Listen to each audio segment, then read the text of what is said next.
दोस्तों स्वागत है आपका अपने YouTube चैनल शुभम अड्डा एकेडमी में। दोस्तों आज हम लेके आ गए हैं एसएससी जीडी वाले बच्चों के लिए हिंदी की क्लास।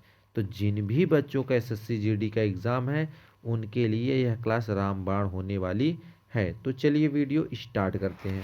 हमारा सबसे पहला क्वेश्चन है, हिंदी वर्णमाला में ऊष्म व्यंजन किसे कहते हैं। ऊष्म का मतलब ऐसे व्यंजन जिनका उच्चारण करते वक्त हमारे मुंह से गर्मी निकले। ठीक है, तो जो ऑप्शन नंबर ए है स ख श है, ये हमारे कैसे वर्ण हैं, ये हमारे कैसे व्यंजन है, ये हमारे ऊष्म व्यंजन है। तो ऑप्शन नंबर ए सही होगा। अगला क्वेश्चन देखते हैं, हिंदी के जिन वर्णों का उच्चारण करते समय केवल श्वास का प्रयोग किया जाए उन वर्णों को कहते हैं। तो उन वर्णों को कहते हैं अघोष वर्ण। क्या कहते हैं? अघोष वर्ण। ठीक है, उनको क्या कहते हैं? अघोष वर्ण। अगला क्वेश्चन देखते हैं, य र ल व व्यंजनों को कहते हैं, य र ल व व्यंजनों को कहते हैं कौन सा? स्पर्श व्यंजन बोलते हैं कि अंतस्थ व्यंजन बोलते हैं कि ऊष्म व्यंजन बोलते हैं कि इनमें से कोई नहीं। तो य र ल व इन व्यंजनों को हम क्या बोलते हैं? इन व्यंजनों को अंतस्थ व्यंजन बोलते हैं, क्योंकि इनका उच्चारण करते समय वायु हमारी क्या हो रही है? अंदर जा रही है, हम अंदर खींचे य र ल व, इसलिए इनको हम बोलते हैं अंतस्थ व्यंजन। इसलिए ऑप्शन नंबर बी सही होगा। अगला क्वेश्चन देखते हैं, निम्नलिखित में ओष्ठ ध्वनि कौन सी है। मतलब ऐसी ध्वनि जिसका उच्चारण करते वक्त ओठ का सहारा लिया जाए। तो प वर्ग की जितनी ध्वनियां होती हैं वो होती है हमारी ओष्ठ ध्वनि। तो प फ, प में भी फ आ रहा है तो प वर्ग में फ आता है, तो इसलिए ऑप्शन नंबर डी सही होगा। वोवेल को हिंदी में कहते हैं तो क्या कहते हैं? इसको एक छोटा सा बच्चा भी बता लेगा इस क्वेश्चन को। वोवेल को हिंदी में स्वर कहते हैं। क्या कहते हैं? स्वर कहते हैं। तो ऑप्शन नंबर सी सही हो जाएगा।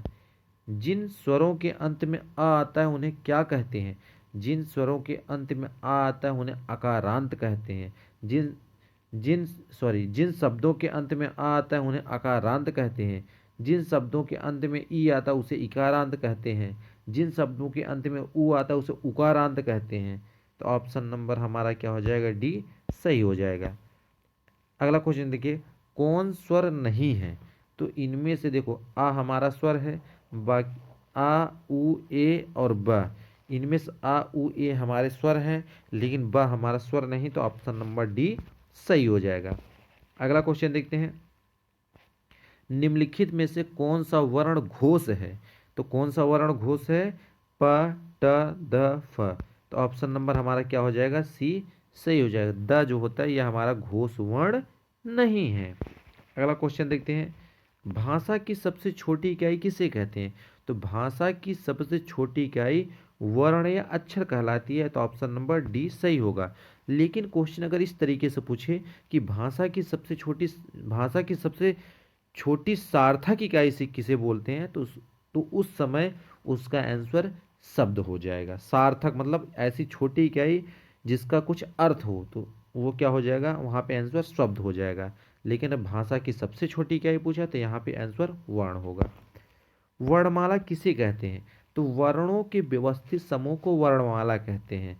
तो व्यवस्थित वर्ण समूह क्या कहलाता है? वर्णमाला कहलाता है। तो ऑप्शन नंबर डी हमारा सही होगा। अगला क्वेश्चन देखते हैं, निम्नलिखित में से कंठ ध्वनियाँ कौन सी हैं? तो क ख, क वर्ण की जितनी ध्वनियाँ होती हैं वो कंठ ध्वनियाँ कहलाती हैं, इसलिए ऑप्शन नंबर हमारा ए सही होगा।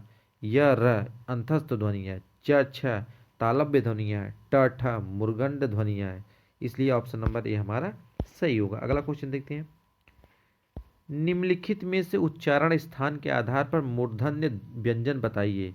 मतलब जिसका उच्चारण करते समय जीभ मुड़ जाए। ट ठ ड ढ। तो ऑप्शन नंबर हमारा सी सही होगा। अगला क्वेश्चन देखिए, निम्नलिखित में से अल्पप्राण वर्ण कौन से है?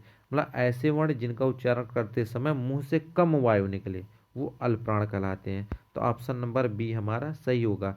क और ग अर्थात प्रत्येक वर्ग का पहला और तीसरा वर्ण क्या कहलाते हैं? अल्पप्राण वर्ण कहलाते हैं। अगला क्वेश्चन देखते हैं, निम्नलिखित शब्दों में से नवीनतम विकसित ध्वनियाँ कौन सी हैं? तो ख और ग ये हमारी नवीनतम विकसित ध्वनियाँ हैं, इनको हम नुक्ता वर्ण वाली ध्वनियाँ भी बोलते हैं।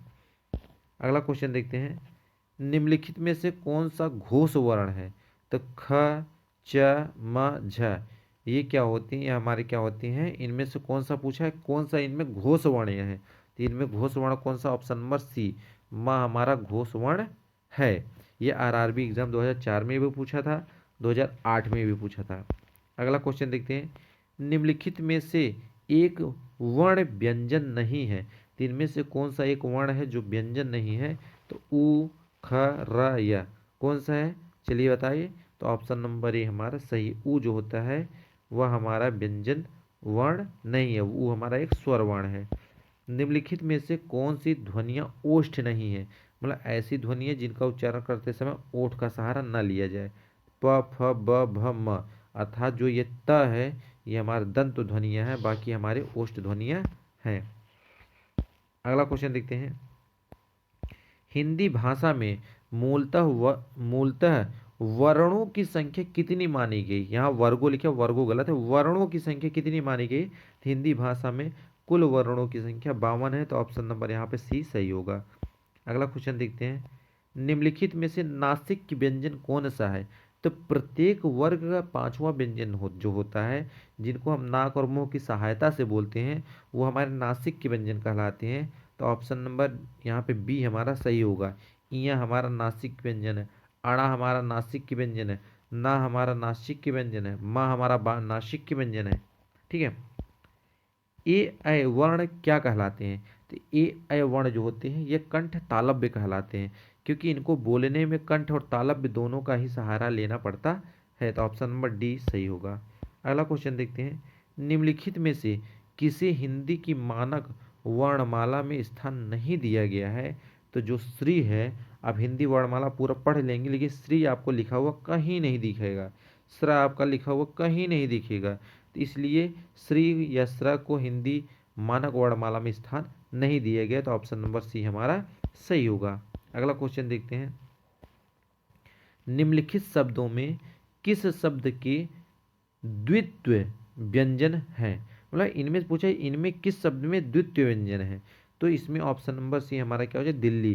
कहने के बाद एक ऐसा वर्ण और एक और आधा वर्ण अगर एक ही बराबर के हैं और दोनों साथ में जुड़े हैं तो वहां पे द्वित्व व्यंजन है। जैसे दिल्ली, दिल्ली में आधा ला और पूरा ला, इसलिए द्वित्व व्यंजन होगी। लेकिन उत्साह में देखो आधा ता और पूरा ता नहीं है, आधा ता और सा अलग अलग व्यंजन होगी, इसलिए उत्साह द्वित्व व्यंजन नहीं है। लेकिन दिल्ली हमारा क्या है? द्वित्व व्यंजन है। तो यहाँ तो ऑप्शन नंबर सी सही हो जाएगा।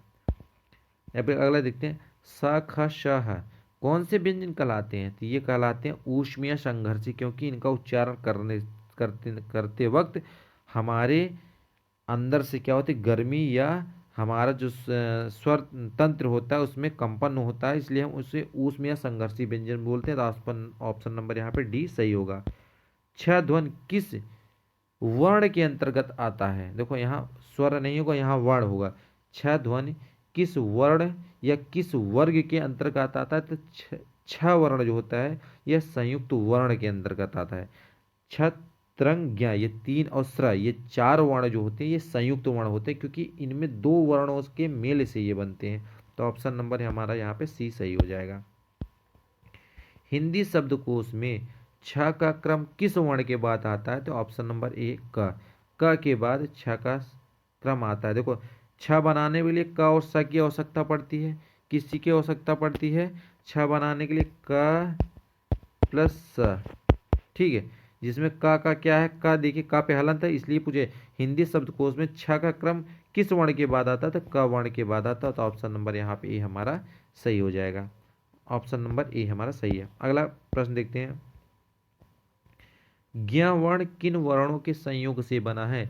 तो ज और इया, ज पे हलंत अर्थात ऑप्शन नंबर बी, ज और इया के संयोग से ज्ञ वर्ण बना है। तो ऑप्शन नंबर हमारा बी सही होगा। अगला क्वेश्चन देखते हैं, निम्नलिखित में से अघोष वर्ण कौन सा है? अघोष वर्ण कौन सा है? ऑप्शन नंबर डी अर्थात स जो होता है ये एक अघोष वर्ण होता है। अगला क्वेश्चन देखते हैं, घ का उच्चारण स्थान कौन सा है? क ख, तो घ क ख ग घ, घ का उच्चारण स्थान कंठ है। कौन सा है? कंठ होता है। ऑप्शन नंबर बी हमारा सही होगा। अगला क्वेश्चन देखते हैं, निम्नलिखित में से संयुक्त व्यंजन कौन सा है? तो संयुक्त व्यंजन ऐसा व्यंजन जो दो वर्णों के योग से बना होता है। तो यहाँ पे ज्ञ ज्ञ हमारा क्या है, संयुक्त व्यंजन। तो ऑप्शन नंबर बी हमारा सही होगा। निम्नलिखित में से कौन सा वर्ण उच्चारण की दृष्टि से दंत नहीं है? तो यहाँ पे ऑप्शन नंबर डी जो हमारा ट है, यह दंत नहीं, यह मूर्धन है, यह मूर्धा है। मूर्धन्य बोले या मूर्धा बोले, यह मूर्धा है। बाकी सारे हमारे क्या हैं, ठीक है, बाकी हमारे क्या हैं, दंत हैं। ये दंत हैं, और जो ट हमारा यह मूर्धा है। तो यहाँ पे ऑप्शन नंबर डी सही होगा। तो दोस्तों अगर ये वीडियो आपको पसंद आए तो इस वीडियो को लाइक करें, शेयर करें, हमारे इस चैनल को सब्सक्राइब करें, क्योंकि आपकी हिंदी की क्लास शुरू हो चुकी है और आपके एग्जाम से पहले मैं सारी की सारी हिंदी की चैप्टर वाइज क्वेश्चन आपको करवा दूंगा, जो कि आपके एग्जाम में बहुत महत्वपूर्ण भूमिका निभाने वाला है। धन्यवाद।